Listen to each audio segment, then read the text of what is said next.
यहीं से शुरुआत की। अब मैं माननीय प्रोफेसर SR व्यास साहब से निवेदन करता हूँ कि आज की वार्ता का प्रारंभ करें, जिसका कि शीर्षक है निर्धन किंतु स्वाभिमानी सुदामा मित्र सुदामा। सभी को नमस्कार। और यदि भी अभी अपना सबका हो गया, फिर भी मैं चाहूँगा कि जिस वार्ता को मैं शुरू कर रहा हूँ, जिस टॉपिक पे कर रहा हूँ, उसके लिए एक बार गहरी सांस लेके आप छोड़ दें। गहरी सांस लेकर छोड़ दीजिए, रिलैक्स महसूस कीजिए और उसके बाद ये वार्ता मैं प्रारंभ करता हूँ। निर्धन किंतु स्वाभिमानी मित्र सुदामा। प्रश्न उठता है कि ये शीर्षक मैंने क्यों रखा और इसकी प्रेरणा के लिए जो सारा श्रेय जाता है वो न्याय साफ हो जाता है। वो इसलिए कि अभी कुछ दिनों पहले उन्होंने जिक्र किया कि बहुत दिन हो गए अपने मित्र लोग नहीं मिले, उनको मिलना चाहिए और काफ़ी लंबा समय हो गया, तो एक चर्चा रखी जाए। तो मैंने उनसे कहा था कि आपको कोई टॉपिक सुझाइए। मेरे पास तो बहुत सारे शीर्षक है जिस पर बात की जा सकती है, पर वो मेरी होगी। जो लोग जानना चाहें, जो सुनना चाहें, उनमें से कोई अच्छा टॉपिक, अच्छा शीर्षक होगा तो उस पर बात करना ज़्यादा अच्छा होगा, तो सबके लिए उपयोगी होगा। इस दृष्टि से बात चली और तब इन्होंने मैं सब अपने साथियों से संपर्क करके क्या विषय पर बात करना या सुनना पसंद करेंगे, ये मालूम करता हूँ। और जब ये बात हो रही थी, इसी बीच में मैंने इनके प्रश्न को किया, इनके प्रश्न को ग्रहण कर लिया। और इनका प्रश्न था कि रामायण और महाभारत में लेस फोकस्ड, लेस डिस्कस्ड कौन से ऐसे कैरेक्टर्स हैं, कौन से ऐसे पात्र हैं जिनके बारे में बहुत कम चर्चा की गई हो। आप उनमें से कुछ के लिए कहें तो ज़्यादा अच्छा है। तो मुझे ये बात ठीक लगी। और फिर क्या हुआ, मैंने अपने आप से प्रश्न किया कि ऐसे कौन से, बाकी जो वेल नोन पात्र हैं वो तो अपन सब जानते हैं। ऐसे ध्यान करते करते, विचार करते करते अचानक मेरी नज़र चली गई सुदामा। और सुदामा के बारे में जानने पर मैंने विचार किया कि क्या सुदामा पे बात कर सकते हैं। और ये जो चिंतन चला, इसी ने इस शीर्षक को रूप दिया है और हमें वर्तमान रूप में आपको प्रस्तुत किया है। लेकिन फिर भी सुदामा के बारे में जो कुछ है वो कहना चाहिए वो कम उपलब्ध है, साहित्य भी कम है और वो मामूली जिक्र कहीं कहीं हुआ है जो आप साहित्य पढ़ते हैं वो साधारण रूप में माने जाते हैं। बस ये कृष्ण के बाल सखाते हैं तो ये हो गया, फिर वो साथ में थे। और इसके बाद में हमको सारा थोड़ा बहुत वर्णन जो मिलता है वो द्वारकाधीश बनने के बाद में जब वो एक बार जाते हैं और वहाँ मिलते हैं, और जैसा एक और बस ये इतनी ज़्यादा जानकारी जो जन प्रचलित भावना सुदामा को लेकर के है वो ये। तो ये जब मैंने देखा तो मैंने कहा इस पर तो बहुत कम है, आगे पीछे कुछ पता नहीं है, इसके बारे में कैसे बात की जाएगी। तो मेरे पास जो कुछ साहित्य उपलब्ध है उसको मैंने देखा और फिर कुछ करता रहा और उसके करने के अध्ययन करने के बाद में एक तरह से ये शोध ही हो गई है। और इस शोध का एक अच्छा परिणाम ये निकला कि आज से कम 10 साल पहले मेरे पास एक बड़ौदा यूनिवर्सिटी से थीसिस आई थी, PhD की एग्जाम होने के लिए, और उसका शीर्षक था the critical analysis of Shrimad Bhagavat के क्रिटिकल एनालिसिस के बारे में था। तो उस समय जो कुछ उसके लिए किया गया था, ठीक है, उसके सारी परीक्षा की दृष्टि से जो कुछ उसकी रिपोर्ट मिलती है, पर एक नियम है कि एक उसका सारांश भेजा जाता है और वो सारांश उस स्थिति के साथ नहीं गया, वो मेरे पास ही रह गया था। तो मैंने उसको देखा और जब मैंने उसको पढ़ा और जो कि सुदामा मेरे मन में घूम रहे थे, तो उसको जब देखा और वहाँ की चीज़ों को पढ़ा तो नई दुनिया मेरे सामने खड़ी हुई कि ये चीज़ है सुदामा की। और तब जो मेरी खुद की धारणा जैसे आप सब की है सुदामा के बारे में परिवर्तित हो गई। और इसीलिए इसका जो शीर्षक रखा गया वो यही रखा गया, निर्धन किंतु स्वाभिमानी मित्र सुदामा। अब थोड़ी सी बात करना है क्योंकि ये जाने बिना अपन आगे नहीं चल सकते हैं। पहली बात तो ये निर्धन किसको कहते हैं, थोड़ा सा इसके बारे में समझना बहुत जरूरी है, क्योंकि निर्धन अगर हम नहीं समझते हैं तो फिर आगे बात नहीं होगी। तो निर्धन किसको कहेंगे, तो सामान्य रूप से आप ये कहते हैं जिसको खाने पीने की बड़ी दिक्कत हो, जिसके रहने का कोई ठिकाना ना हो, लेकिन ये तो बहुत ऊपरी सतही परिभाषा है। वाकई में निर्धन किसको कहेंगे? और तब मैंने फिर कुछ रिकॉर्ड्स तलाश किए तो मुझे फिर आश्चर्य हुआ कि बहुत ही मुश्किल है निर्धन की परिभाषा करना। निर्धन की परिभाषा करना बहुत ही मुश्किल है, क्योंकि प्रत्येक देश की सामाजिक आर्थिक स्थिति के अनुसार किसी की निर्धनता और धनता या अच्छी समृद्धि की स्थिति तय की जाती है। उदाहरण के लिए मैं इसके बारे में काम कर रहा था, कुछ सोच रहा था। एक देश है, मान लीजिए इटली है या और कोई देश है जो विकसित देश है, और उस विकसित देश में अगर कोई कुर्की होती है तो टीवी वगैरह ये इनको नीलाम करने योग्य नहीं मानते हैं, जो सबसे ज्यादा बेकार होते हैं। ये कोई नीलाम करने वाली चीज है? तो ऐसी सभी चीजों के लिए है। इसलिए मैंने हू के बारे में डेफिनेशन पढ़ी, WHO वर्ल्ड हेल्थ ऑर्गेनाइजेशन की डेफिनेशन देखी। उसमें भी बड़ा मुश्किल है कि कौन निर्धन है, आउट ऑफ केयर, और तब जाकर के बड़ी अच्छी परिभाषा मिली, और वो था कैलोरी बेस्ड। जिसको कम कैलोरी होती है, भोजन के मामले में कम मिलता है, वो निर्धन है। और इसके बारे में जब रिपोर्ट छपी थी हू की है, तो इसके बारे में फिर नीचे बढ़ा तो एक अच्छे इंडियन थिंकर की कमेंट है उसके बारे में, और वो कमेंट ये थी कि चाहे हमारे यहाँ जो भारतीय संस्कृति में ये जो निर्धन की कैलोरी बेस्ड डेफिनेशन दी गई है वो सही नहीं है। क्यों? कि यहाँ तो ऐसे ऐसे लोग रहते हैं जिनको खुद को खाने के नहीं है, लेकिन जिसने किसी का व्रत किया उसको खिला देते हैं। तो हमारे यहाँ जो उपवास की धारणा है, उसमें दान करने की जो धारणा है, उसमें ये वहाँ के दूसरे देश के बाद वो नहीं खाती है। एक गरीब से गरीब आदमी भी किसी और को कर देता है। तो निर्धन को डिफाइन करना अपने आप में बहुत मुश्किल है। सिर्फ आर्थिक पैमाने पे ही नहीं होता है, और आर्थिक भी जनरल स्थिति किसको कहेंगे? जिसके पास 100 रुपये हो, जिसके पास 1000 रुपये हो, जिसके पास 2 करोड़ रुपये, 2 करोड़ वाला भी अपने आप को निर्धन मानता है। तो ये एक अजीब स्थिति हो गई। बहुत सारे लोगों ने उसमें उदाहरण दिया, मैं यहाँ सबके नहीं, क्योंकि मुझे आगे बात करनी तो समय नहीं है। लेकिन निर्धन का तय करना तो अंत में यह आ गया, निर्धन वो जो स्वयं को निर्धन माने। अगर आप अपने आप को निर्धन मान रहे हैं तो आप निर्धन हैं, तो स्वयं की मान्यता भी बहुत बड़ी इसमें भूमिका निभाती है निर्धन होने में। थोड़ा सा निर्धन के बारे में ये सब देखने के बाद या विचार करने के बाद आप इसको ध्यान रखिए। इसके बाद में आते हैं स्वाभिमान। समझते हैं लोग सब स्वाभिमान। तो स्वाभिमान का मतलब है जो अपनी उस पर रहे, स्व के बारे में करें, लेकिन कोई अर्थ पूछा जाए तो हम सब उलझ जाते, क्योंकि इतने सारे शब्द हैं जो इसके निकट खड़े हुए, स्वाभिमान के पास में खड़े हुए। दम है, गर्व है, अहंकार है, बहुत सारे शब्द ऐसे हैं जो इसके पास में पड़े। और घमंड है, ये इनको क्या कहें? अहंकार में और स्वाभिमान में क्या फर्क है?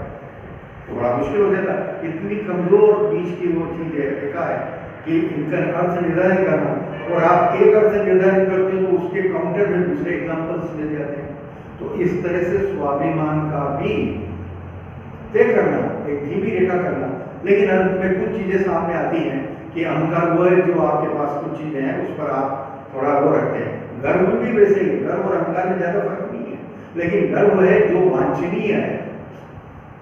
देश के प्रति हमको गर्व करना चाहिए, मुझे अपनी संस्कृति पे, अपने धर्म पे गर्व होना चाहिए। तो ये गर्व चीज वो हुई जो वांछनीय है, और जो अवांछनीय है वो अहंकार की कैटेगरी में चला जाता है। लेकिन फिर भी कहाँ से क्या करेंगे ये अगर अभी भी कोई इसमें कोई वाटर टैंक कंपार्टमेंट टाइप नहीं, तो इसलिए बड़ी दिक्कत हो गई कि स्वाभिमान भी किसको कहेंगे। अच्छा, जिसको मैं अपना स्वाभिमान रहा हूँ, आप उसको मेरा घमंड मान सकते हैं, आप उसको मेरा अहंकार मान सकते हैं, आप उसको कुछ और नाम दे। व्यासा तो बहुत घमंडी आदमी है, तो कुछ नहीं करते ये लीजिए। तो अर्थ क्या, क्या मेरे मानने से वो स्वाभिमान मेरा हो गया, ये क्या हो गया? तब इसके बाद में जाकर के मैंने थोड़ा अपना पुराने साहित्य को देखा, तब एक शब्द पता चला कि स्व की स्थिति को मानना और उसका सम्मान करना स्वाभिमान है। आप हैं, आपका अस्तित्व है, आप उस अस्तित्व का सम्मान करते हैं, तो वो है स्वाभिमान। ये अर्थ है, और कोई अर्थ नहीं उसका स्वाभिमान। महाराणा प्रताप ने कहा मेरा देश है और मैं अपने देश का हूँ, ये एक भावना थी, और उन्होंने उस अस्तित्व को स्वीकार करके बात की, और इसी के बाकी कोई लड़ाई का अर्थ नहीं। स्वाभिमान के लिए आप सब कुछ करते हैं, स्वाभिमान के निसार करो, तो आपके अस्तित्व को आप स्वयं सम्मान करते हैं, तब दूसरा कर पाएगा। तो इसलिए वो चीज को कहा गया है स्वाभिमान। फिर आइए सुदामा, ये दो चीज मैंने आपको स्पष्ट कर। तीसरे अपनाते हैं कि सुदामा, तो जैसा मैंने कहा लोक प्रचलित धारणा सामान्य रूप से सुदामा के बारे में क्या सामान्य प्रवृत्ति माना गया, कोई दीन तारीफ का कोई आदमी था, वह निर्धन स्थिति थी और आधे टाइम भूखा रहता था और इसी तरह की सारी स्थिति। और जब वो उसकी शादी हो गई तो पत्नी संतान होने के कारण पत्नी ने बार बार ताने मारे और कहा, और उनको कहाँ जाना पड़ा, द्वारका जाना पड़ा और श्री कृष्ण के गए। और उसके बाद में कहते श्री कृष्ण ने उनको कुछ कर दिया और संपन्नता आ गई। जनरल रूप में सिर्फ यही होता है, लेकिन क्षमा चाहता हूँ ये सारी धारणाएं सब बेकार है, भ्रामक है, अधूरी है। सुदामा ऐसा नहीं था और इसलिए मैंने सारी चीज़ों के बारे में बात की है। सबसे पहली बात, क्योंकि आप देखेंगे कि मैंने इस पर इतनी सारी कर दी, मतलब पेश किया, सारी सामग्री इकट्ठी कर इस एक चीज़ के कारण, शास्त्रों से भी, दूसरी किताबों से भी और सारी चीज़ों से। तो ये जब मेरे सामने पूरी पिक्चर सामने आई सुदामा की, तो मैं चमत्कृत रह गया और मैं कहा अजीब बात है, जिसको आज हम शताब्दियों से बिल्कुल ऐसा चित्र मान रहे हैं, उस सुदामा की तो ये स्थिति थी। इसलिए जब मैंने ये शब्द स्वाभिमान जोड़ा तो ये उसी के आधार पर जोड़ा है कि वो स्वाभिमानी था। एक सबसे बड़ी गलतफहमी आप सब लोगों की और मेरी भी आज तक या परसों तक तो यही थी कि सुदामा कृष्ण भक्त थे। This is very wrong opinion. कुछ भी नहीं थे सुदामा। सुदामा कृष्ण के बाल सखा थे और उन्होंने श्री कृष्ण को कभी भी ईश्वर के रूप में नहीं माना। वो तो केवल नारायण के भक्त थे, श्री हरि के भक्त थे। और चूंकि बाद का भक्ति साहित्य आ गया, तो उस बाद के भक्ति साहित्य में जिन लोगों ने श्री कृष्ण को विष्णु का अवतार मान लिया, उन्होंने विष्णु की भक्ति करने वाले सभी लोगों को कृष्ण भक्त बना दिया। और इसलिए बाद के साहित्य में सुदामा भी क्या हो गए, कृष्ण भक्त हो गए और वो प्रचलित हो गया।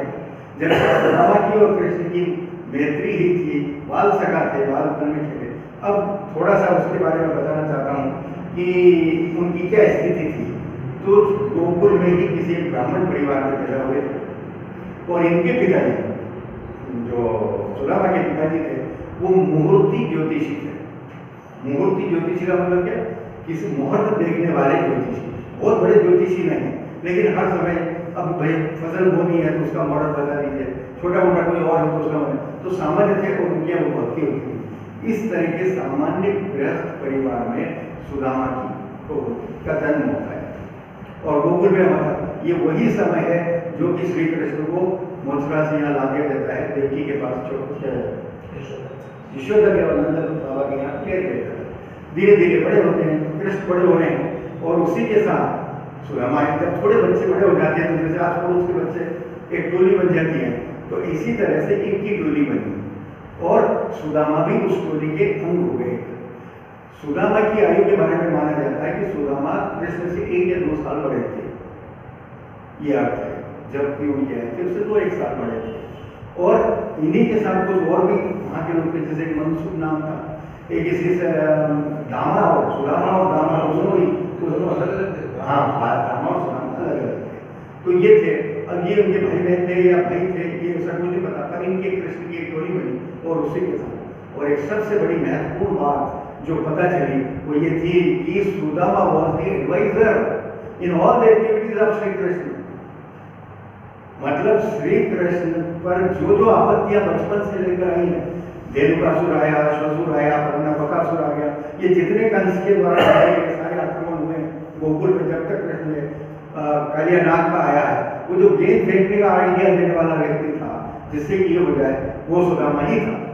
और इसलिए सारी जो कृष्ण की एक्टिविटीज थी, उन सारी एक्टिविटीज में एक एडवाइजर की, एक सच्चे दोस्त की भूमिका किसने निभाई, सुदामा ने निभाई। और सुदामा हमेशा उनको कहते थे और कृष्ण उनकी बात को स्वीकार करते थे, उसको महत्व देते थे। अब कृष्ण को अगर हम भगवान मानने की तो बात सब खत्म हो जाती है, लेकिन मैं आपको सिस्टमेटिक चीज से अवगत कराना चाहता हूँ। तो इस तरह से श्री कृष्ण बचपन से लेकर के जो जो अपन गतिविधि करते हैं और उनकी बाल लीलाओं को देवी मानते हैं, और वो सारी देवी लीला हम भगवान मान के उनको कर रहे थे कि जो कुछ गतिविधियां हुई उन सब में बाल सखा के रूप में क्या हुआ, सुदामा की भूमिका है और सुदामा का एक अलग से वैल्यू है। और चूंकि कृष्ण कहना चाहिए उस समय के मान लीजिए धनाढ़ परिवार के थे और सुदामा ब्राह्मण परिवार का एक सामान्य ब्राह्मण परिवार का बच्चा था, लेकिन इसके बावजूद भी कृष्ण और सुदामा की जो मित्रता रही वो इक्वल लेवल पे ही रही दोनों। और जो छोटे मोटे ऑर्डर आए वो तो इतना कि कहाँ खेचते थे सुदामा, कितनी बार श्री कृष्ण के बहुत ज्यादा हाथ पकड़ के करते थे, तुम गलत कर रहा है कृष्ण, कहना तुम गलत कर रहे हो। ऐसी बहुत सारी बातें के उदाहरण मिले जिनमें सुदामा ने वो किया है। अब होता क्या है, इसके बाद में श्री कृष्ण के का वो आगे आता है निमंत्रण। कहाँ से? कंस क्या से? जब कंस जितने राक्षसों को भेजा गया वो मारने में सफल नहीं हुए, कृष्ण को मारने में सफल नहीं हुए, तो एक नई चाल चली गई कि वो मामा है और इसलिए उनको वहाँ बुलाया जाए और उनको लेने के लिए आते हैं, बलराम और कृष्ण को लेने के लिए आते हैं। उस समय चूंकि एडवाइजर थे और चूंकि इतनी घटनाएं सारी हो चुकी हैं जिसमें जीवन का खतरा था बच्चे को, कृष्ण को, तो ये इन्होंने मना किया मेरे साथ चलूंगा। महाद्वार को अपने मथुरा जाने के लिए जो धनुष्य की प्रतियोगिता रखी गई थी उसमें जाने के लिए इन्होंने भी जिद की। कृष्ण ने उनको मना किया कि नहीं तुम अभी मत चलो क्योंकि ये पारिवारिक मामला है, पारिवारिक मामला कर दे क्योंकि मामा जी ने हमको इन्वाइट किया है तो वे तुम चलो, तुम यही हो। इसके लिए लिखा गया है कि सुदामा रुष्ट हुए कृष्ण से कि मुझे क्यों नहीं साथ चले, मैं तुम्हारा इतना मुझे, क्योंकि वो जानते थे, सुदामा बड़े होने के नाते जानते थे कि वहाँ खतरा है, इन दोनों भाइयों को वहाँ खतरा है और इसलिए अपनी अपनी मित्रता की भावना की वजह से साथ जाने के लिए उन्होंने जिद की। कृष्ण के समझाने पर वो रुक गए कि भाई परिवार का मामला है, क्या होगा, कुछ नहीं, देखते हैं क्या होगा। वो रुक गए। यहाँ पे कृष्ण आते हैं, बाकी की सारी कहानियाँ सबको पता है कैसे किया गया, चारों उनका है, चारों मुस्लिम का वो हुआ, ये हुआ और कंस का वध हो गया। कंस के बाद में क्या हुआ, श्री कृष्ण ने उग्रसेन पिता उनके नाना जी हैं, श्री कृष्ण के नाना जी का नाम उग्रसेन है, जो राजा थे जिसको कंस ने हटा करके उनको कारागार में डाल करके और राजा खुद बन गया था। तो कृष्ण ने उनको भी छुड़वाया, उग्रसेन को भी छुड़वाया, देव की वसुदेव अपने पिता और माँ को भी छुड़वाया और उग्रसेन का राज्याभिषेक हुआ। उग्रसेन वापस राजा बन गया। जब वो राजा बन गया और कृष्ण ने वापस मथुरा जाने की बात की तो नाना जी जब राजा बन गए तो उन्होंने सोचा भाई ये तो आगे उसके लिए है तो इनकी शिक्षा विधिवत विद्या अध्ययन की आवश्यकता है, अभी बच्चे बड़े हो गए हैं, इन बच्चों को शिक्षा दी जानी चाहिए क्योंकि ऐसे तो कुछ भी आगे इनकी जिम्मेदारियां संभालनी है।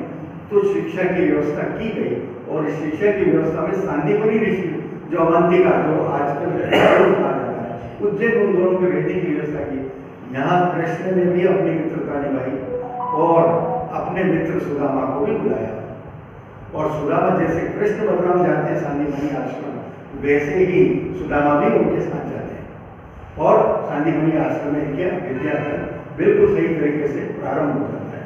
अब जब वहाँ पे शिक्षा प्राप्त करें सभी तरह के हो रहे हैं और आप सब लोगों ने चाहे फिल्में देखी हों चाहे आपने सीरियल देखे हों, रामानंद सागर वगैरह ने जो बनाए उसमें एक आश्रम जीवन की एक घटना बताई गई है कि वो जंगल में गुरु जी ने लकड़ी काटने के लिए कहा समिधा लेकर के आओगे और समिधा के लिए भेजा जंगल में और वो गए हैं उसके साथ सुदामा भी और उनको गुरु माता ने रास्ते उस दिन भर के भोजन के लिए कुछ दे रहे खाने के लिए दे रहे जिनमें चने भी शामिल थे कि वे नाश्ता कर लेना कुछ और कर लेना जो रात दिन भर के भोजन के लिए। होता क्या है जब पेड़ पे लकड़ी काटने चले तो जोर की बारिश आती है और उस जोर की बारिश की वजह से वो नीचे नहीं उतर पाते हैं, वहीं पेड़ पर छुपे रहते हैं और घंटों हो जाते हैं। इस बीच में सुदामा को भूख लगती है और सुदामा को भूख लगती तो वो चुपके उसमें से जो दोनों दिनों के लिए दिया गया था उसमें से खाते रहते हैं और खा करके अपना पेट भर लेते हैं और बहुत कुछ कम मुश्किल से 4 दाने बचे होंगे जो चने की या और कुछ सामग्री बची हुई वो बचती रहती है। और जब बारिश बंद होती है नीचे उतरते हैं और कृष्ण ये कहते हैं कि भाई मुझे भूख लगी है तो वो देखा जाता है तो उसमें तो कुछ भी नहीं है। तो उन्होंने कहा ये क्या हुआ तो सुदामा ने सहज मन से कहकर खाना मुझे भूख लगी थी तो मैंने खा लिया और ये हुआ। और फिर जब उनका तुमने मेरे लिए तो कुछ छोड़ा ही नहीं तो उन्होंने कहा कि मुझे भूखी इतनी तेज लगी थी कि मैं क्या करता, मुझे सब खा लिया। तो उन्होंने कहा, और जैसे उनको याद आया कि कृष्ण जब से लेके अभी तक, सुबह से लेके अभी तक शाम तक भूखे हैं, तो एक मित्र के नाते उनको बड़ा अपराध बोध महसूस हुआ। उनका मैंने गलती कर दी है, बड़े उदास हुए। तो कृष्ण ने कहा, नहीं तुमने बहुत अच्छा किया सुना कि तुमने ये भोजन कर लिया। तुम अगर आधे भूखे रह जाते, मैं जानता हूँ तुम भूख सहन नहीं कर सकते, अगर तुम आधे भूखे रह जाते तो मैं दुखी हो जाता, मैं प्रसन्न हो गई, तुम्हारी भूख तो कम से कम शांत हो गई। तो ये मित्रता का एक उदाहरण है। अब क्या भूख थी, कैसी थी, इसकी व्याख्या बहुत सारे चिंतकों ने, दार्शनिकों ने अपनी अपनी तरफ से कर दी है, लेकिन हम समझने के लिए कर रहे हैं कि दोनों के मित्रता का जो भाव है किस तरह का है।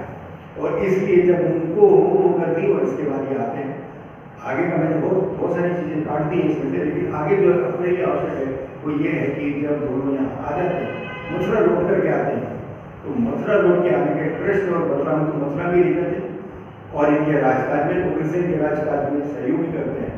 और जो सुदामा है वो स्वयं क्या होता है, अपने गोकुल गांव वापस आ जाता है, और वहीं पर अपने पारिवारिक जो धंधा है, पारिवारिक जो मूर्त ज्योतिषी का जो धंधा था उसको स्वीकार करता है और वो काम करता है।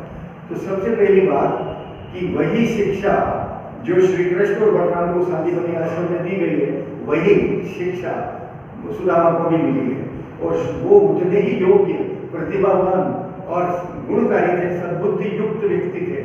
उस समय युवा होकर के आए थे, जितने की श्री कृष्ण उस समय वैसे ही उसी तरह के वो होते हैं।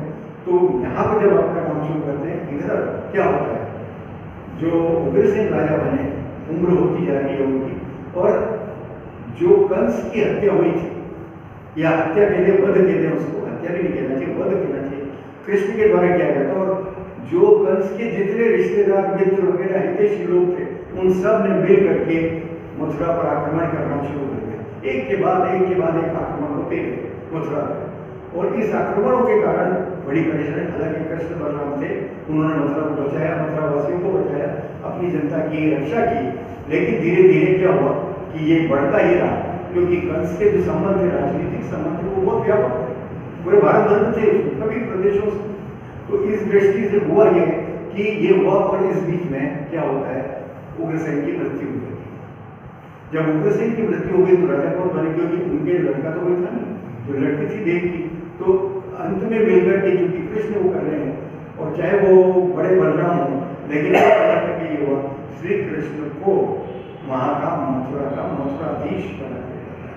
अर्थात श्री कृष्ण क्या बन जाते हैं, मथुराधीश बन जाते हैं, वहाँ के राजा बन जाते हैं उग्रसेन के बाद। अब जब राजा बन गए तो राजा की क्या जिम्मेदारी हुई, सबसे पहली बात है अपने प्रजा के बारे में हित करना, उसकी सुरक्षा करना। और जब चूंकि आक्रमण होते रहे, मथुरा पर आक्रमण कितनी बार हुए, कितनी बार कालियवन अपनी सेना लेके आए, दूसरे लोग आके, जरासंध जो था, जरासंध एक तरह से उनका ससुर है, कंस का ससुर है।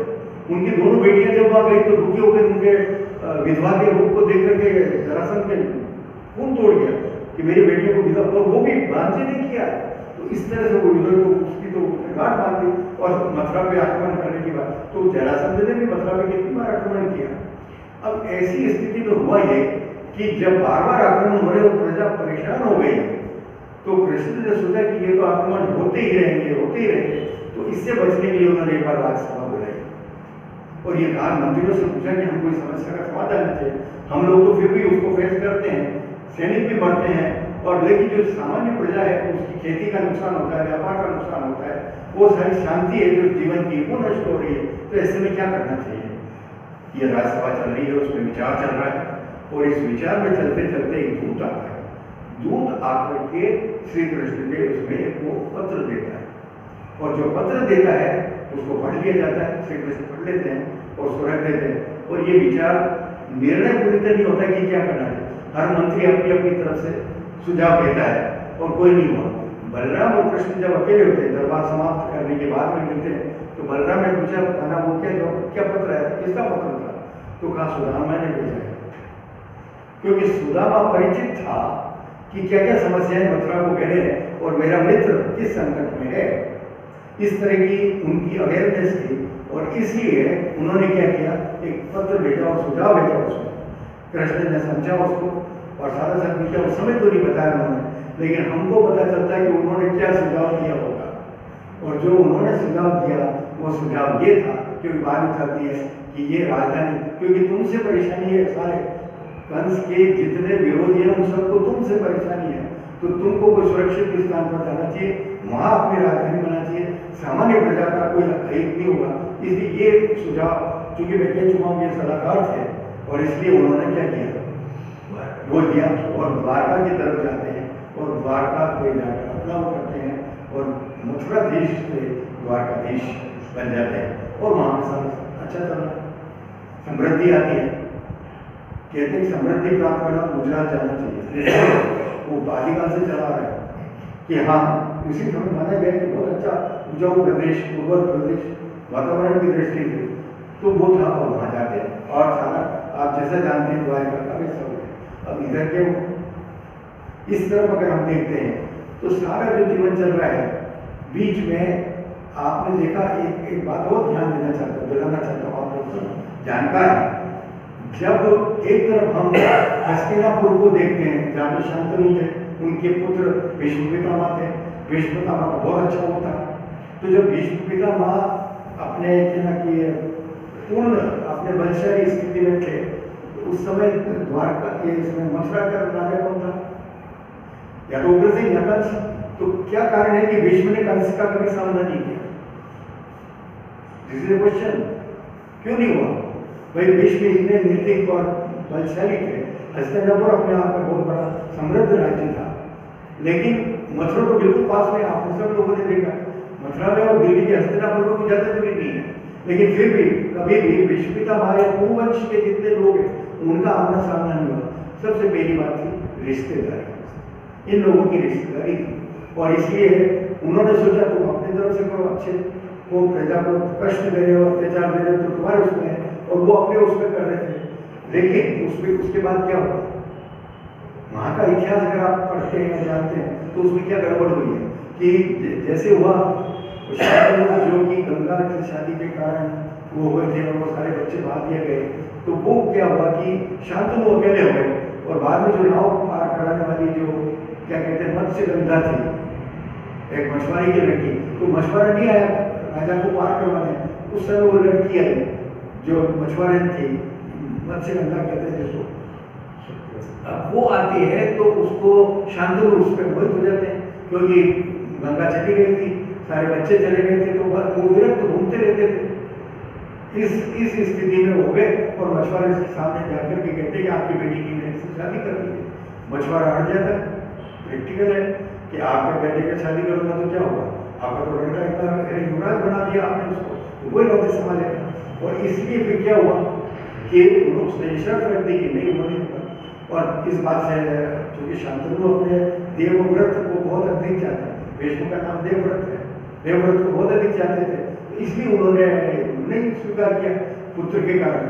जब पुत्र के कारण स्वीकार नहीं किया, उदास रहने लगे, तो भीष्म ने पूछा एक बार कि आप क्यों हैं, और जब ये कारण पता चला उनसे तो नहीं, शांतनु ने कहा, लेकिन किसी और से पता चला कि ऐसे ऐसे होता है, तो जाकर के वो भीष्म प्रतिज्ञा वाला मामला है कि मैं कभी विवाह नहीं करूँगा। तो वो और प्रश्न कर देते हैं कि वो नहीं करोगे, लेकिन तुम नहीं करोगे तो कोई और कर लेगा, तो उसका क्या होगा? तो विष्णु ने कहा कि नहीं, मैं वचन देता हूँ कि न केवल मैं विवाह करूंगा बल्कि इस राजगद्दी के प्रति हमेशा वफादार रहूंगा, जो भी इस राजगद्दी पर बैठेगा है उसके प्रति मैं अपनी निष्ठा रखूंगा, ये वादा करते हैं। और उसकी शादी उनसे हो जाती है शांति, और फिर जैसा आप जानते हैं, मैं उसके डिटेल में नहीं जाना चाहता हूँ, विचित्र वीर और चित्रांगद नाम के 2 संतानें होती हैं उससे, लेकिन दोनों जीवित भी रहती हैं, और फिर अंत में जाकर के उनसे ये नियोग प्रथा के माध्यम से जो होता है और पांडु ये होते हैं, और इन पांडु का होता है, और ये जब तक बड़े होते हैं, इधर कृष्ण बड़े हो रहे हैं, इधर ये लोग बड़े हो रहे हैं, और इन लोगों में आपस में कौरव और पांडवों में बचपन से जो ईर्ष्या है वो, उसका नतीजा यहाँ तक होता है कि वो राज्य का भी बंटवारा कर दिया जाता है, हस्तिनापुर अलग रह जाता है और इंद्रप्रस्थ अलग राज्य दे दिया जाता है पांडवों को। और फिर जैसा आप जानते हैं वो जुए का मामला है, जुए के लिए बुलाया जाता है युधिष्ठिर को, सारी खेल होता है और सारी महाभारत की पीछा के साथ भी चलती है। कृष्ण का और पांडवों का जो संपर्क हुआ वो तो वन में जाने के बाद में हुआ है, श्री कृष्ण का और पांडवों का। पर जब वन में चले खबरें एक दूसरे के पास जरूर आया करती, समाचार आते थे, जानकारी आते थे, समाचार मिलते रहते थे, लेकिन उस समय ये इसमें कहीं नहीं आया कि भाई अर्जुन या कौरव पांडव ये कभी इनसे मिलना हुआ। बस जब ये अलग वो हो गए और इनका राज्य हो गया और उनको युद्ध क्रीड़ा में बुलाया गया और हार जाते हैं वहाँ पे युधिष्ठिर साइड थी, और कृष्ण को तब सिर्फ मानसिक स्थिति में याद किया जाता है, वो भी द्रौपदी के द्वारा। पांडव याद नहीं करते, पांडव श्री कृष्ण को याद नहीं करते, द्रौपदी याद करती है और द्रौपदी की सहायता की जाती है, ये सारा दृश्य है। लेकिन पांडवों से जो श्री कृष्ण मिलते हैं वो वनवास मिलते हैं, जब उनको 12 वर्ष का वनवास और 1 साल का अज्ञातवास, ये मिलाकर सबको मिलते हैं। जब वहाँ मिलते हैं तो फिर सारी समस्या होती है और उनको सलाह भी देते हैं कि किसी तरह तुमको समय करना पड़ता है। और शायद श्री कृष्ण की सलाह की वजह से ही अर्जुन को क्या भेजा जाता है, पशुपति अस्त्र लाने के लिए श्री महादेव की तपस्या करने के लिए कहा जाता है। ये हुआ, इधर की ये सारी स्थिति है। अब इधर जब कृष्ण बड़े हो गए, सारा सब कुछ हो गया, कृष्ण का सारा हो गया, और इधर जो क्या हुआ, जब ये बड़े हुए, इनकी शादी होगी तो सुदामा की भी शादी होनी चाहिए। मैंने देखा कि सुदामा का क्या चक्कर हुआ, फिर सुदामा का कोई उल्लेख ही नहीं आ रहा, पूरे सारे उसमें देखो। लेकिन जैसा मैंने आपसे कहा, मेरे पास जो बड़ौदा यूनिवर्सिटी की PhD की थीसिस रही थी, उसको मैंने वापस बोला और उसमें देखा तो वहाँ कुछ मुझे रेफरेंस मिले, उसी के आधार पर मैं आपको सूचना दे रहा हूँ कि जो जब ये युवा हो गए, अपने पिताजी का जो मूर्त ज्योतिषी वाला था वो है, प्रतिभावान थे, बहुत अच्छे बुद्धिशाली थे और सुबुद्धि थे, नैतिक थे, बस इनमें एक ही थे कि वो ईश्वरी के प्रति, धन के प्रति इनकी आसक्ति नहीं थी जो उसको ज्यादा करे। सामान्य रूप से जो अपना जीवन है चले, पर इनकी योग्यता से प्रभावित होकर के जो आपका गोकुल और उसका है एक बीच में एक राज्य गांव सीमा है, उसका नाम है कोई, जो दोनों बॉर्डर पर थे, कुरुक्षेत्र और इनके जो बीच में थे वहां पे था। उसके लोगों ने, उस परिवार के लोगों ने इनकी प्रतिभा को सुन करके सुदामा के प्रस्ताव के लिए विवाह का प्रस्ताव हुआ और इनकी पत्नी का नाम था पद्मा। पद्मा से इनकी शादी हो जाती है और पद्मा जो थी वो बहुत ही ज्यादा समृद्ध परिवार की लड़की थी, सुख और वैभव करके बड़ी हुई थी। जब इनकी शादी उस समय घर वालों ने तो उसकी शादी कर दी, लेकिन इन्होंने 1 पैसा भी दहेज लेने के लिए मना कर दिया, नहीं चाहिए, क्योंकि उनको कहा कि तुम नहीं होती कैसे, पर जो कुछ है उसमें है। तो शादी की जल्दी थी तो शादी तो कर दी उसकी, लेकिन वो टीस उस पद्मा के मन में शुरू से ही रही कि इनके पास कुछ ज़्यादा है नहीं, और वो हमेशा ताने मारती रहती थी कि आप कुछ ज़्यादा कमाइए, आप कुछ ज़्यादा करिए। सारा धन व्यक्ति जो कमाता है शायद पत्नियों के कामों से ही कमाता होगा, अधिकांश ये है। तो ये जो सारी स्थिति है उनको पद्मा भी यही करी, क्योंकि उसको ऐश्वर्य वाला जीवन जीने का था। इस बीच में 2-3 संतानें हो गई। अब सुदामा के सामने बोले, क्योंकि नारायण भक्त होने के नाते सुदामा जानते थे, कुछ ज्योतिषी थे तो वो अपने बारे में भी शायद जान चुके हैं। ये कंक्लूजन मैं निकाल रहा हूँ कि उन्होंने अपने बारे में देखे कि मेरे को धन का योग है ही नहीं और वो व्यर्थ है ये सब प्राप्त करेगा, इसलिए उन्होंने कभी उसके बारे में चिंता भी नहीं, जितना सामान्य रूप से अपना चलने का लिए आ रहा है, खर्च चलाने के लिए जितना और उतना कर लिया। तो होता क्या है कि ये जानवर बार बार खाने मिल रहे हैं, तो सुदामा बार बार परेशान है। फिर अंत में उनको ये लगा कि अरे क्यों बार बार कहते हैं, जब तुमको चीज जब ये लादूंगा के मित्र है जो राजा है, कभी आपने ऐसी कोई कमी पड़ी तो क्या हो। तो ये महिलाएं प्रवृत्ति होती है कि जो संकट न आने वाला होता है उसकी याद दिला करके आपको प्रेरित करते हैं, अरे कुछ हो जाएगा तो क्या होगा, अकल पड़ जाएगा तो क्या होगा, ये पद्मा बार बार कहती, फिर कहाँ से ये सारा सब कुछ होगा। और सुदामा का नियम था कि जो भिक्षा मांगने की बात होती है, तो भिक्षा जो है वो भीख नहीं है, ध्यान रखिए आप, भिक्षा में और भीख में बहुत फर्क है। साधु सन्यासी विद्वान इन सबको भिक्षा के लिए कहा गया, क्योंकि उनको संग्रह नहीं करना। हमारी यहाँ पूरी व्यवस्था सभी धर्म में प्राप्त हुई है, जो संग्रह करेंगे तो मोह माया पैदा होगा, इसलिए जितना चल रहा है उतना समाज में ये बहुत अच्छी व्यवस्था किसी समय नहीं थी। भारत इतना समृद्धशाली शक्तिशाली देश इसलिए हुआ था कि ये फालतू की चिंता नहीं करना, पढ़ने लिखने वालों को अपनी उस चीज़ों पर परवाह नहीं करनी चाहिए, उसमें नहीं उलझना चाहिए, वो अपना ध्यान में ध्यान लगाए। और चाहिए क्या उनको, आश्रम में खाना पीना और इतनी सारी, तो राजा व्यवस्था करता था। इसलिए जो आश्रम व्यवस्था हमारे यहाँ चली थी उसने ये शिक्षा में और धन की कमी में बहुत अच्छा संतुलन बना के वर्षों शताब्दियों तक रखा। तो भारत समृद्ध हुआ, ज्ञान से भी हुआ और बाकी व्यवस्था सामाजिक व्यवस्थाओं से भी हुई। तो इस तरह से जब वो बार बार कहते तो कृष्ण पद्मा को टालने के लिए क्या कर देते थे, वो कहते अरे मेरा दोस्त कितना अच्छा, जैसे आज भी अपन कई बार पद्मा क्या कोई क्या हुआ मिनिस्टर दोस्त है, हम बात करवा देंगे, ट्रांसफर करवा देंगे। तो ये जो सामान्य प्रवृत्ति होती है लगभग सुदामा ने भी वही की, पर ये भी ज़्यादा नहीं चाहिए। और ज़्यादा नहीं चलने के कारण हुआ क्या कि जब दाने अधिक हो गए और ये हुआ बच्चे बड़े होने लगे और बीच में ऐसा उल्लेख आता है कि कभी दुर्भिक्ष पड़ा, अकाल आया, वर्षा नहीं हुई और फसलों की कमी से, तो इन सारे चीज़ों का असर सामान्य जीवन में होता है। तो फिर जब बहुत ज़्यादा हुई तो उनका जब आप कुछ नहीं कर सकते और परिवार को नहीं पाल सकते हैं तो ससुराल से मंगवाइए, मेरे भाई इतने 3 भाई है, माँ से मंगवा लीजिए। तो सुदामा का नहीं, ये तो नहीं होगा, मैं लिया कि आप नहीं कहना चाहते पद्मा को मना करने के नहीं, ये तो नहीं होगा। तो उन्होंने फिर अपने मित्र का इतना जोर लगाते हैं कि तो आप जाइए वहाँ पे, और ऐसा करके वो क्या करती है पद्मा, मजबूर कर देती है सुदामा को कि आप जाइए, अपने मित्र से बात कीजिए और कुछ व्यवस्था कीजिए, ऐसे परिवार कैसे चलेगा, मैं तो ऐसे नहीं रह सकती हूँ, जो एक महिला कह सकती है, आप समझ सकते हैं। तो मजबूर होकर के सुदामा को द्वारका यात्रा के लिए निकलना होता है।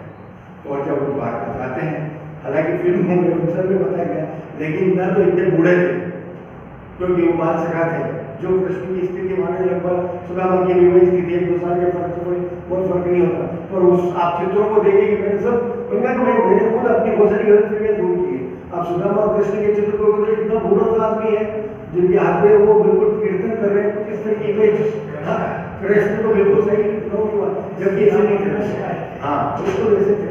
तो वो जाते हैं और वहाँ जाते हैं। अब नेचुरल है कि यात्रा में गए होंगे तो धूल है, मिट्टी है, जिस तरह से स्नान ध्यान होना चाहिए, उन्हीं कपड़े मेले हो गए।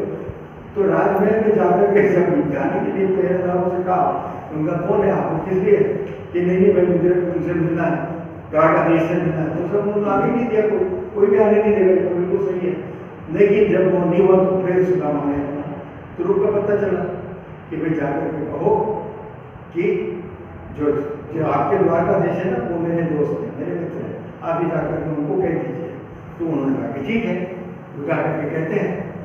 तो उनमें सारे लोग कहते हैं कि पागल आ गया ये, जो अपने आप को इसका दोस्त बता रहा है, तो वो जाते ही नहीं। पर उनमें एक सीनियर पहरेदार था, उसने सुना ये जाने वाला लगता नहीं है, बुद्धि आदमी होता है और तर्क किए जाना, ये जाए बिना मानेगा नहीं, और अपने को क्या फर्क पड़ता है, अगर नहीं होगा तो महाराज द्वारकाधीश खुद ही इसको कारागार में डाल देते, अच्छा सोचना दे देते ताकि कारागार में जब हमारी बला भी डले।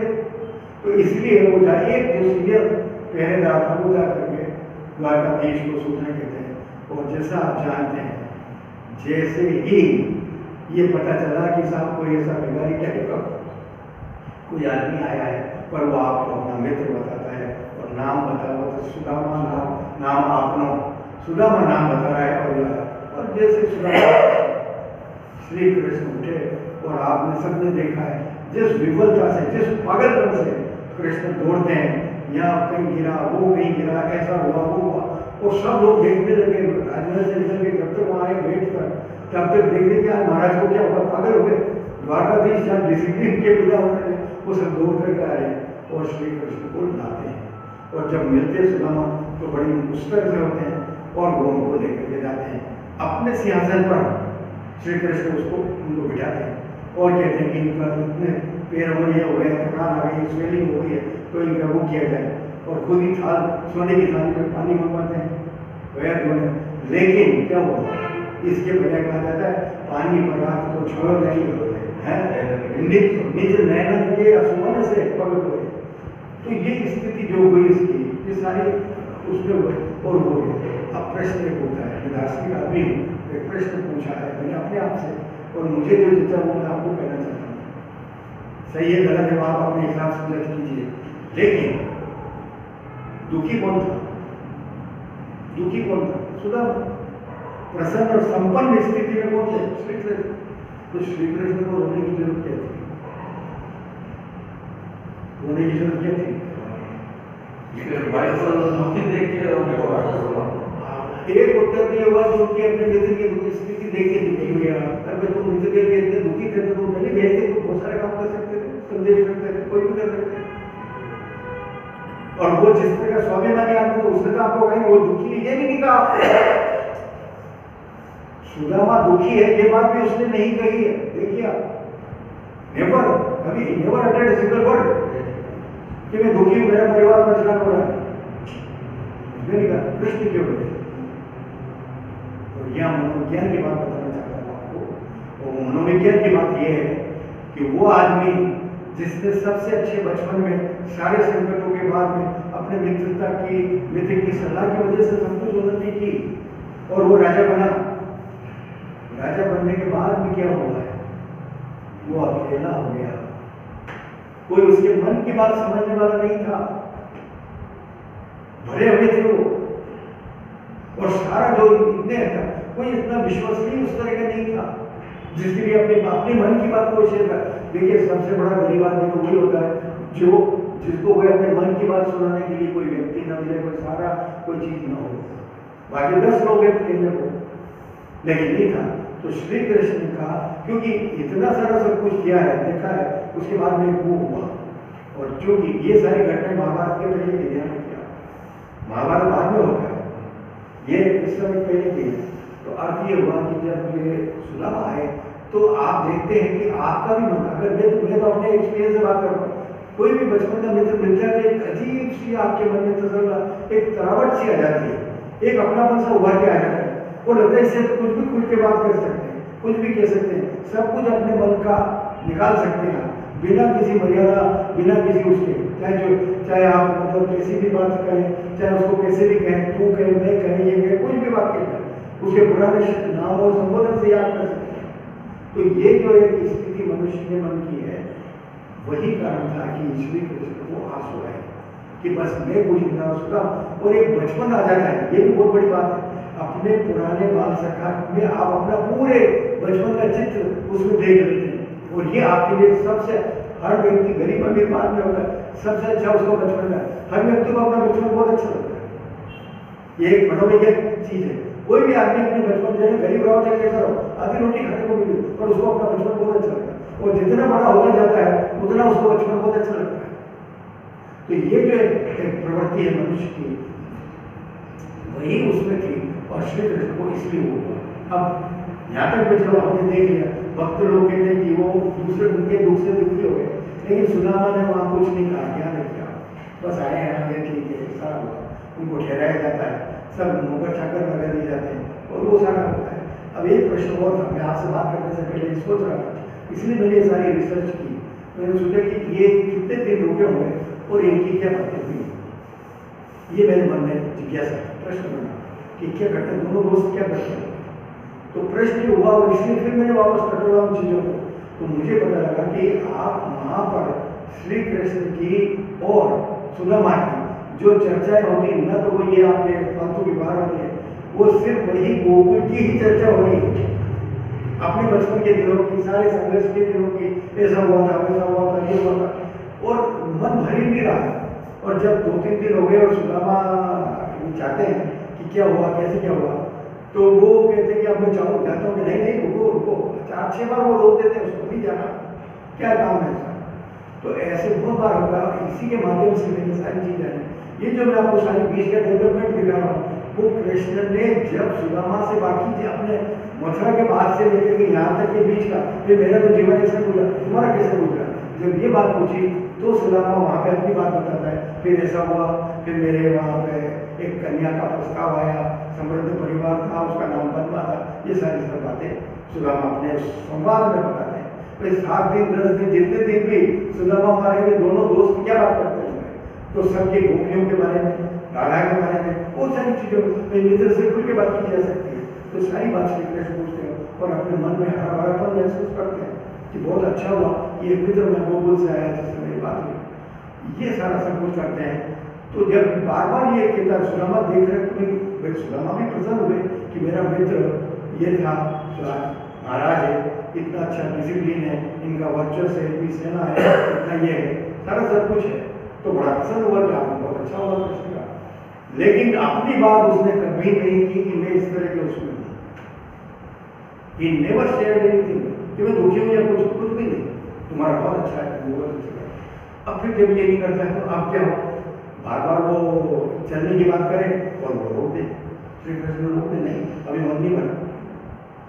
फिर 2-4 दिन बाद हो जाए, फिर यहाँ घुमा के लाता हूँ, वहाँ घुमा के लाता हूँ, ये जो सारी अपने सामाजिक प्रक्रिया होती है सब कर देते हैं। द्वारका में ये चीज़ देखने की, यहाँ चलो क्या चलो, सारा चलो। और धीरे धीरे सुदामा ने देखा कि श्री कृष्ण राजकार्य का भी थोड़ा थोड़ा क्या कहते हैं नेग्लेक्ट कर रहे हैं। तो सुदामा बहुत इंटेलिजेंट विद्वान आदमी थे, समझदार थे, और एक राजा का क्या दायित्व है ये समझते थे। उन्होंने फिर तय कर लिया अब मेरा यहाँ अधिक रुकना ठीक नहीं है। लेकिन मैं दोनों मित्रों की बात बताना चाहता हूँ, मुझे बड़ा मजा आया इस चीज़ को पढ़ के, इतना अच्छा लगा मुझे इस सारी चीज़ को देख करके, पढ़ करके, रिसर्च करके। तो ये होता है कि जब कृष्ण उनकी बातों से ये समझ जाते हैं तो क्या होता है, कृष्ण भी अपने आप में एक नई चीज़ है, एक विचित्र व्यक्तित्व वाले हैं। उन्होंने भी सुदामा को कुछ नहीं कहा, लेकिन जो बातचीत संवाद हुई उससे समझ लिया कि स्थिति क्या है। स्थिति तो अपने सारे ऑफिसर्स को भेज दिया जाता है और वहाँ भेज करके जो नया नया बनवा दिया जाता है, ये होता है परिवार के लिए वस्त्र आभूषण धन धान्य सबकी व्यवस्था करते हैं बिना सुदामा को बताए हुए। ये मित्र भी ऊंची चीज है और वो मित्र भी ऊंचा है, इसलिए दोनों ने किसी को कुछ नहीं कहा और दोनों के कार्य अपनी तरह से हो रहे हैं।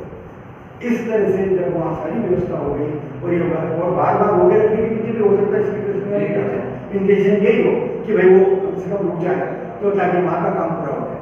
हो सकता है जब दूध के माध्यम से सारी व्यवस्थाओं की सूचना मिल गई और जब एक बार फिर उन्होंने कहा तो उन्होंने 2 दिन और रुको, कृष्ण का डायलॉग कि 2 दिन और रुको सुनाना फिर चले जाना, चलो मैं सहमति देता हूँ क्या जाओ। तो इसके लिए भी क्यों तैयार हो गए कि सुदामा भी मैंने कहा बुद्धिमान प्रतिभावान आदमी था, तो उन्होंने कहा कि भाई मुझे परिवार की याद है, तुम तो अपने परिवार में रह इतनी सारी रानियों उनके बीच मेरी अकेली पत्मा है, वहाँ बच्चे 3-4 हैं उनके ऊपर, तो अकेले कैसे जीवन गुजारने में कितने दिन आ रही है। तो उन्होंने भी ये उपाय चला ताकि कृष्ण जल्दी छोड़े, और इसलिए जब उन्होंने कहा तो कृष्ण का अच्छा 2 दिन में चल गए। तो जब ये दोनों की एग्रीमेंट हो गया कि आप 2 दिन बाद आप खाती करेंगे, तो फिर कृष्ण क्या कहते मैंने आपके लिए एक डायलॉग नोट किया दोनों का।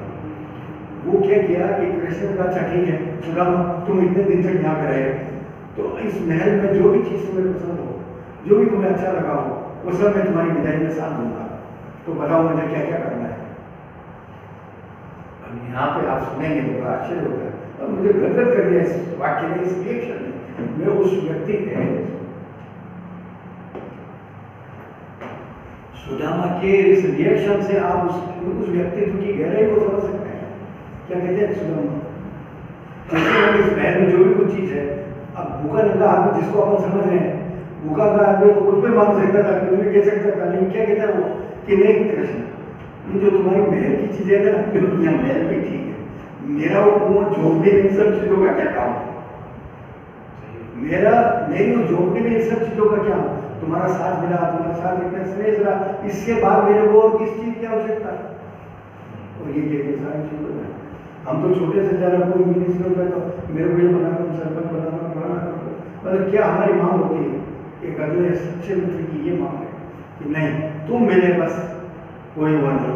आपने शायद सुना होगा, सुना मैंने खबर मिली कि मेरे घर का सब सामान जो है आपने, मेरे दोस्त ने पूछा कि क्या हुआ, तो सब जगह केवल मैं बच गया, तो उसने कहा कुछ भी नहीं चला, तुम बस ये सबसे बड़ी बात है। घर वो सामान में बहुत आते रहे जाते रहे कोई बात नहीं। तो ये दृष्टि की बात है, कैसी दृष्टि आपकी, कितनी ऊंची दृष्टि है, उस पर निर्भर करता है। तो वो भी ये कहता है, तो सुना मैंने तो मेरी झोंपड़ी में सब चीज़ों का क्या काम, यहाँ देख लिया मैंने बहुत है, इसलिए क्या करता, तो वो आखिर में करते हैं। और फिर कृष्ण ने अपनी बात कही कि भाई वो तो ठीक है, आगे बताओ कि भाभी जब तुम आ रहे हो भाभी मेरे लिए कुछ भेजे ही हो। अब सुदामा क्या किया, तुम्हारे इतने सारे भोजन पानी नौकर चाकर दास दास उसके आगे में क्या, क्योंकि पद्मा ने उनको रास्ते के लिए कुछ भेजे थे, तो ये कहा गया और सारे उसमें आए। मैंने फिर इसकी खोज की कि मामला क्या है, सब लोगों ने लिख दिया उसमें कि वो एक चावल की पोटली लेकर दे जिसमें चावल बचे थे, पर ये गलत है, चावल नहीं है, एक्चुअल में वो मुरमुरे हैं, सिके हुए चावल।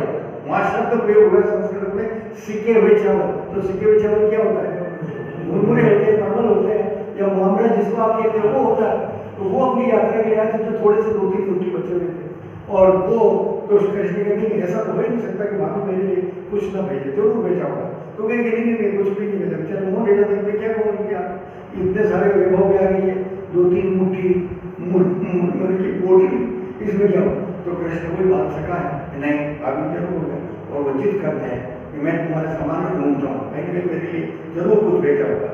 और अंदर जाकर के लक्ष्मी जाकर के ढूंढते हैं, और उस ढूंढने में क्या होता है, वो पोटली मिल जाती है उनको और फट से वो 1-2 बार खा ले, तीसरी मुट्ठी खाने के में वो रुक्मिणी उनको रोक देती है कि अब मत खाइए। अब यहाँ अलग अलग व्याख्या है, भक्त लोग अलग व्याख्या करते हैं, दार्शनिक लोग अलग करते हैं, और जो हाइजीन वाले हैं वो अलग व्याख्या करते हैं। हाइजीन जो मानने वाले लोग हैं कह रहे भाई वो कृष्ण तो उस तरह के खान पीन का आते थे, वहाँ तो राजकीय स्टाइल में भोजन आता होगा, तो ये यात्रा में क्या पता वो इन्फेक्टेड हो गए होंगे, तो इसलिए रुक्मिणी ने मना करे ये सब कुछ भी नहीं है। वो कहते हैं हो सकता है कि स्वास्थ्य ठीक रहे, इस भावना से हो गया हो, यह कहीं भी है, लेकिन इसका आध्यात्मिक अर्थ तो ये कि कृष्ण तो सभी कुछ निछावर करना चाहते हैं, मित्र पे सब कुछ निछावर करना चाहते हैं। रुक्मिणी ने उनको रोका कि कुछ तो रहने दीजिए। खैर इसकी भक्तिगत मीनिंग अलग है और तरह अलग है, आध्यात्मिक मीनिंग हो है, ये सारा सब कुछ है।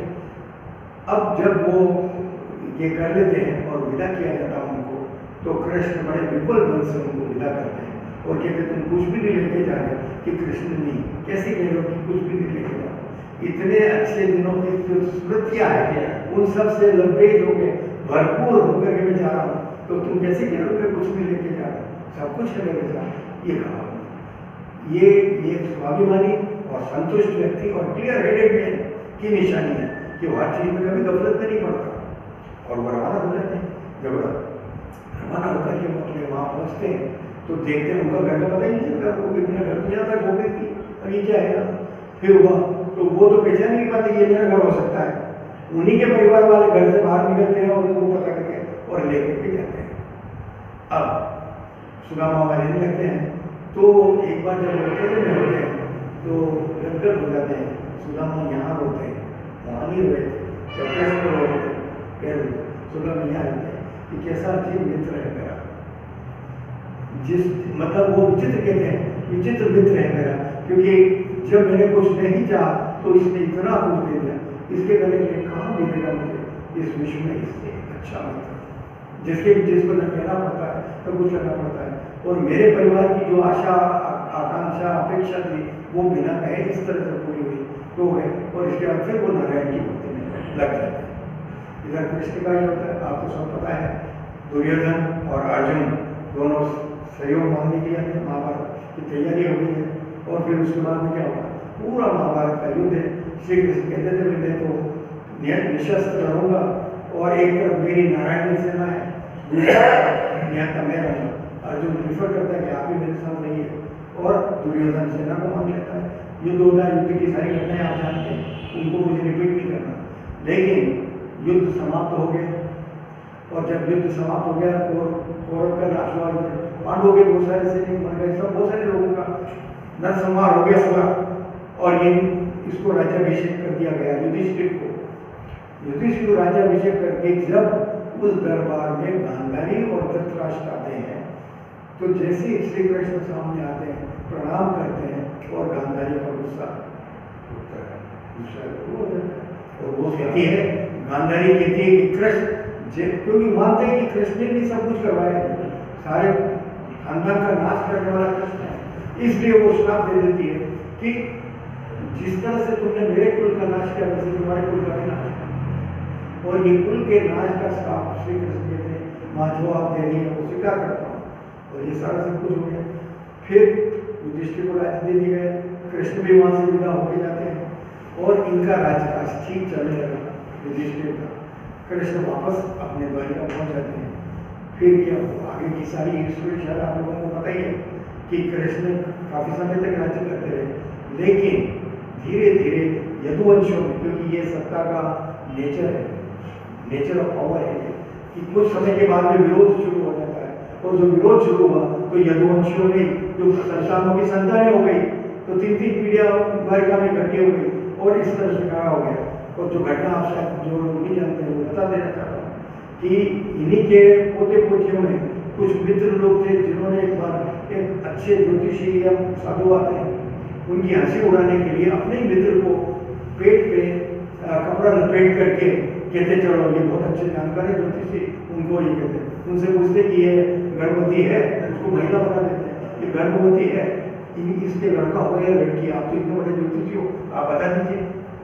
और वो पहुंचे हुए साधु थे और उन्होंने ध्यान लगा के देखा तो पता चला कि ये तो वो है, उसको कपड़ा बांध देगा। तो उस ऋषि ने नाराज होकर के श्राप दे दिया कि इसके गर्भ से न लड़का पैदा होगा न लड़की पैदा होगी, इसके पेट से एक मूसल पैदा होगा जो तुम्हारे खानदान का नाश कर देगा।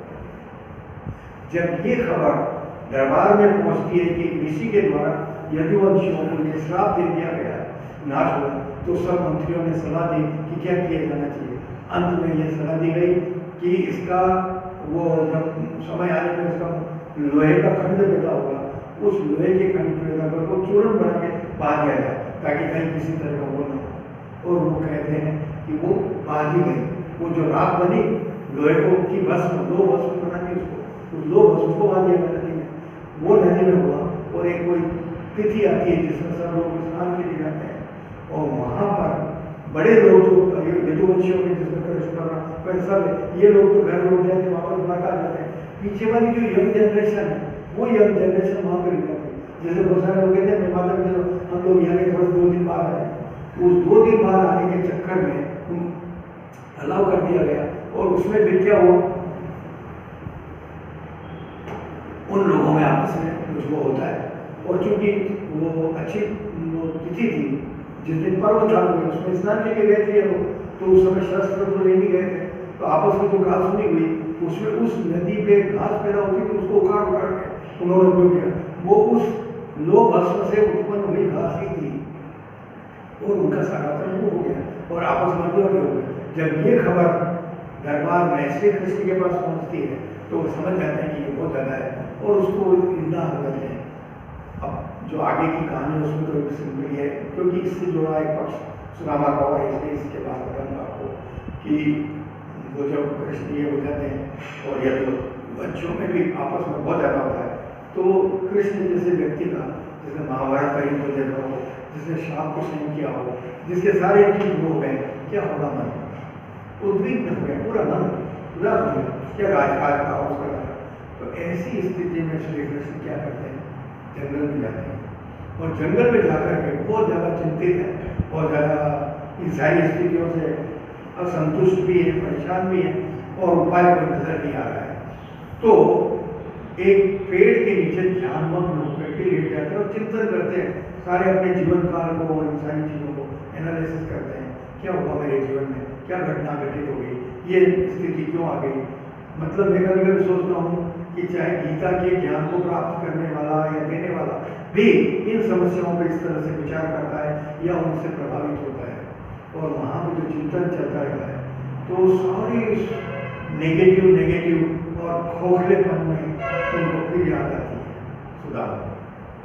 और इसलिए मैंने आपके लिए ये चीज नोट की है, सुदामा याद आता उस ध्यानमग्न स्थिति में, सुदामा याद आता श्री कृष्ण को कि वो मेरा सलाहकार होता तो शायद बहुत कुछ हो सकता था। कुछ इस तरह के विचार एक मित्र के दूसरे मित्र के प्रति जो कुछ भावना आ सकती है ऐसी क्योंकि ऐसी विपरीत परिस्थितियों में सुदामा हमेशा सलाहकार के रूप में उनके साथ मौजूद रहे और इस स्थिति में कहीं नहीं थे, अकेलापन महसूस किया।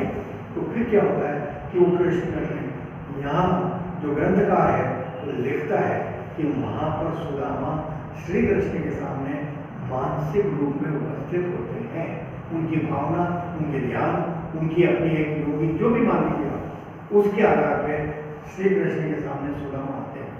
और ऐसा कहा जाता है कि श्री कृष्ण के आंखों से आंसू झर रहे हैं और वो अपना निवेदन सुदामा को कर रहे हैं कि मैं इसी तरह से व्यथित महसूस कर रहा हूँ, सारे कुल का नाश, ये वह ये जो भी एक इस तरह का परिवार का बड़ा व्यक्ति इस विनाश के आधार पर अपनी बात कह सकता है, वो सब कहते हैं। वहाँ पे जो एक इम्पोर्टेंट जो वो डायलॉग मैंने आपके लिए दिया है उससे आपको पता चलता है कि वो आदमी सुदामा कितने बड़े विद्वान थे, ये आपको पता चलना चाहिए। उस वाक्य को मैंने नोट किया है स्पेशली अपन सब के लिए और मुझे तो बहुत ही ज़्यादा पसंद आया है, जो जीवन का एक सार को देता है, दृष्टि देता है कि कैसे विपरीत से विपरीत परिस्थिति में भगवान न करे कि हमको कोई इस तरह की परिस्थिति का सामना करना पड़े, लेकिन कभी ऐसी स्थिति हो तो उसमें भी स्वाभिमानी सुदामा के द्वारा कहे गए वचन से श्री कृष्ण को संतोष मिलता है। मतलब गजब की बात, जो मैं सोच नहीं सकता था वो चीज मुझे हुई है। तो ये जो है ना बहुत ही अच्छा संवाद है वो, और मैंने आप ही के लिए नोट किया था।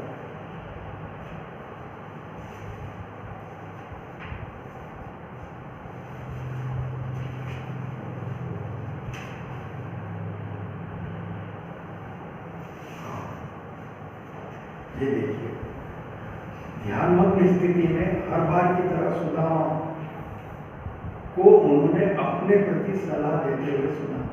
किसने? श्री कृष्ण ने सुना। और वो क्या कहते हैं, ये उन्हीं का डायलॉग है सुदामा का, हे सखा कृष्ण, हे सखा कृष्ण, जीवन प्रारंभ से ही अंत लेकर साथ आता है। जीवन जिस दिन शुरू होता है, the day begins with the life, when the life begins. जीवन प्रारंभ से ही अंत लेकर आता है। तुमने यथोचित किया और यथोचित जिया। आगे कहते हैं अब और अधिक व्यथित होकर नहीं जीना है।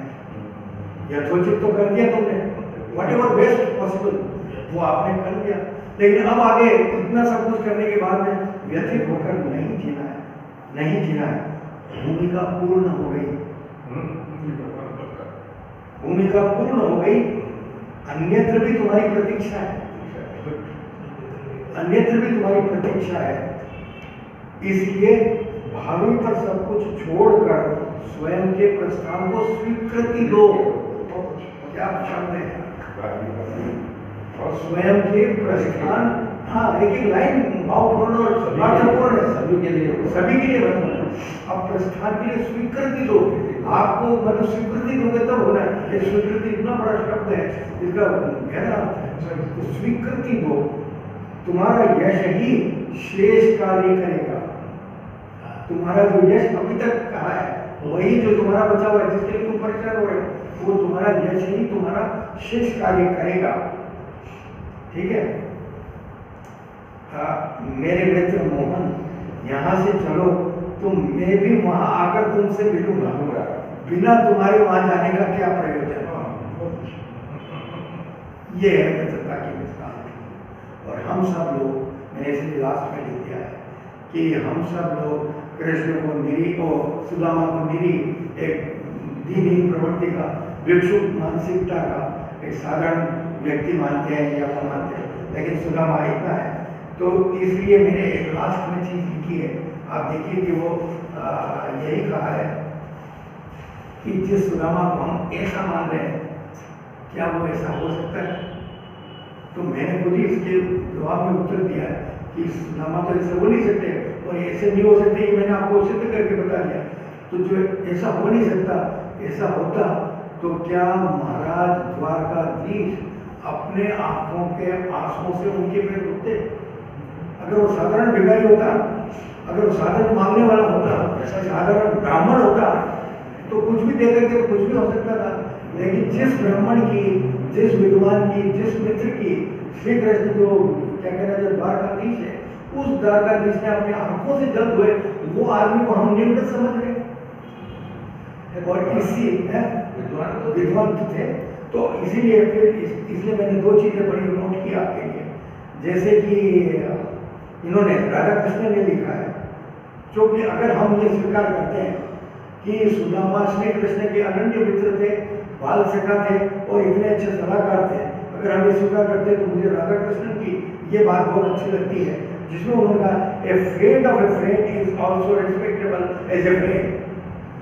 तो अगर आप श्री कृष्ण को अच्छा मान रहे हैं, श्री कृष्ण को पूज नहीं मानते, प्रशंस नहीं मानते, तो सुदामा इक्वली हकदार है आपकी पूजा का। सुदामा इक्वली हकदार है आपकी पूजा, आपकी श्रद्धा का, सम्मान का। वो इस तरह का गरीब ब्राह्मण या इस तरह का वो नहीं है। आगे देखिए आप, ये जो एपीजे कलाम ने भी मित्रता के बारे में बात लिखी है, जो इस सुदामा के बारे में उनको नहीं पता कि सुदामा पे लागू होती, पर उन्होंने कहा, क्या लिखा उन्होंने, a book is good than 10 persons। ये एपीजे कलाम का कोट कर रहा हूँ, a book is good than the 10 persons, but a true friend is a better than the library. A true friend is a better than a library। तो ये जो एक स्थिति है ये हमको पता चलती है, और मैं समझता हूँ कि आपके साथ मैं भी इस यात्रा में पहली बार शामिल हुआ, क्योंकि जो आप समझते थे वही मैं सुदामा के बारे में मेरी भी यही ओपिनियन थी, लेकिन जब अध्ययन किया, शोध किया, उस ग्रंथों को पढ़ा, उनको समझा, तो फिर पता चला कि सुदामा को जैसा हम समझ रहे हैं वो वैसा नहीं था, वो इक्वली उसी तरह का था, और भक्त था, नारायण का भक्त। इसलिए वो सारी चीज बात है, और उसमें जो विनम्रता है वो सारी उसी तरह की होती है, क्योंकि हमको क्या होता है, देखिए बेसिकली हमारे मानसिकता में जो समृद्धि होती है, धनाढ़ेपन होता है, वो बहुत मायने रखता है, इसलिए हम बस उसी तरह से करते हैं। जबकि मैं देखता हूँ बात की जो भक्ति परंपरा हुई, जैसे रहीम है, वो दान दिया करते थे, तो एक बार आदमी ने पूछा कि जब भी आप दान देते हो तो आप नीचे क्यों, आपकी आंखें नीचे क्यों होती, तो उन्होंने यही तो कहा, देवधार कोई और है, ठीक है, लोग बड़ाई हमरी करे, ताते नीचे दे, तो भाई देने वाला तो कोई और है, मैं तो निमित्त मात्र हूँ, मैं दे देता हूँ, तो इसमें क्या बड़ाई की बात है, और मैं नाम मतलब दे कोई और रहा है और लोग नाम मेरे का है, बड़ाई प्रशंसा मेरी कर रहे हैं, इसलिए मैं एक हूँ, मेरे आंखें इसलिए झुकी हुई रहती है। तो हम सुदामा में क्या देखते हैं, उनकी दरिद्रता, उनका दीनहीनपन, भिक्षुक वृत्ति देखते हैं, या ये जो दूसरी साइड मैंने आपको बताई ये हम देखते हैं, तो इससे आप बहुत कुछ दूसरी चीज में हो जाता है। क्योंकि एक और खलील जिब्रान का कोटेशन है, और उसमें उनके पास खलील जिब्रान को साधारण आदमी थे, जब हिमालय पे पहुंचा था, तो उनके पास एक आदमी पहुंचा, वो देखा तो साधारण बैठे हुए, जो पुराने जमाने में बंडियाँ नहीं मिलते, बंडी बनिया टाइप होती थी, तो उस पर छेद थे थोड़े, और वो लिख रहे थे, तो वो बहुत धनवान सेठ जी का कोई लड़का या कोई बहुत धनवान आया, वो उन्होंने उनको कहा, बहुत अच्छी बात हुई कि आप नाम सुन के आए होंगे, तो उनका कि आप इतने गरीबी में ऐसे कैसे रहे हो, क्या करेंगे। तो चलते चलते उसने कहा कि ये इस बंडी से, इस बनियान के छेदों से आपकी गरीबी झांक रही है, ये कहा उस आदमी, धनवान आदमी ने ये कहा, क्योंकि उसने वही देखा। तो खलील जिब्रान ने जवाब दिया कि नहीं, मेरी गरीबी नहीं झांक रही, आपकी अशिष्टता झांक रही है। मेरी गरीबी नहीं झांक रही है, आपकी अशिष्टता झांक रही है कि तुम आए क्या थे, क्या ये देखने आए थे क्या। तो ये सारी चीजें हैं, हमको आपको सुदामा के बारे में जो कुछ आपकी दृष्टि हो, मैं समझता हूँ उसको आप ठीक करें और समझें, तो सुदामा वाले ग्रेट मैन, और उसका अपना एक स्टैंडिंग है, और मित्रता के तो उदाहरण यही हो। तो सुदामा जो कृष्ण का जितना महत्व है, उसमें अगर सुदामा को मैं माइनस कर देता हूँ, तो कृष्ण की उच्चता में भी फर्क आ जाता है। इतनी बड़ी मित्रता का जो निभाने की बात की गई है, और जिसको देख करके मित्रता का उदाहरण दिया जाता है, वो है, मैं समझता हूँ कि कृष्ण और सुदामा की मैत्री में सुदामा ने कृष्ण से लिया कमें कृष्ण को दिया जाता है। सही, कृष्ण से लिया कमें दिया जाता है, क्योंकि बाल सगा होने के नाते जो कुछ उन्होंने किया है, अगर हम उन सबको देखते और समझते हैं तो वाकई यही लगता है, क्योंकि श्री कृष्ण ने दिया वो तो सारी भौतिक चीजें दी, मकान ठीक करवा दिया, ये तो कोई भी हो सकता है, मतलब ये कोई ऐसा देना नहीं हुआ, लेकिन जो कुछ उनके श्री कृष्ण के लिए सुदामा ने किया, वो तो भाई नतमस्तक करने के काबिल है, और मैं सुदामा को प्रणाम करता हूँ। धन्यवाद। तो इंग्लिश वाला डायलॉग एक बार लास्ट वाला, इंग्लिश वाला फ्रेंड वाला, हाँ, a friend of a friend is also a friend, respectable like a friend। मतलब मित्र का मित्र भी आपके लिए उतना ही योग्य और सम्मानीय होता है। आपका कोई मित्र है और उसका कोई मित्र है, वो दोनों मित्र हुए, तो आपके लिए वो मित्र भी उतना ही सम्मानीय योग्य है। हाँ, वो भी सम्मानीय योग्य है कि आप अपने मित्र की तारीफ कर रहे हो या उसी को कर रहे हैं, ये नहीं है। उस आपके मित्र का जो मित्र है वो भी आपके लिए सम्मानीय होना चाहिए। Thank you.